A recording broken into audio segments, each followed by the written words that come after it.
Hi guys, welcome to my first ever day in the life of a freight train driver video. Let me show you behind the scenes of what my typical day looks like. My boot jobs for the day were to take 4 Mach 83 from Crewe to Trafford Park and then 4 Lima 56 back to Crewe.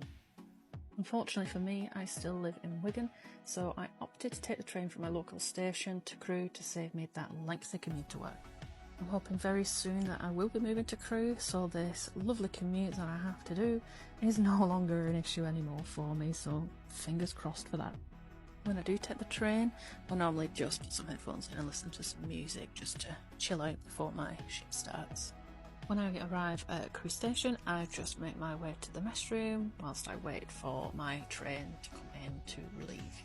I always like to utilise this time to check where my train is and monitor its progress. I generally use live rail records and Traxi for this. These are really good in helping me judge when I need to start walking to get to my relieving point on time. This train travels along the West Coast Main Line, so I usually wait till it's gone just past Stafford Station before I start walking. The walk from Crewe Station to the relieving point usually takes about 20 to 25 minutes, so it's definitely a good time to have a nice stroll and get those steps in.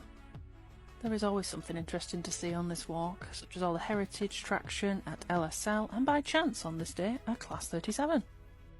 When my train arrives, I get a handover from the driver, I check paperwork, and if I've got a clear signal, off I go. When I arrived at Trafford Park, I shunted the train into the terminal with help from ground staff. The loco was then detached from the wagons for a refuel and a check over to make sure it was fit for its return journey on 4 Lima 56.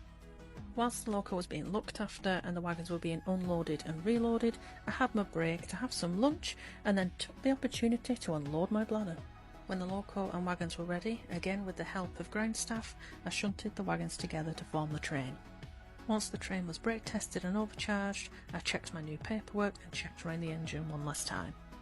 After I departed to go back to Crewe, someone I knew came to see me go through Manchester Oxford Road Station and kindly supplied this footage.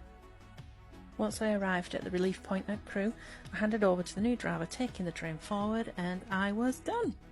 I then took the walk back to Crewe station to get the next train back home to Wigan. And that's it. I hope you enjoyed this little insight into my job as a freight train driver.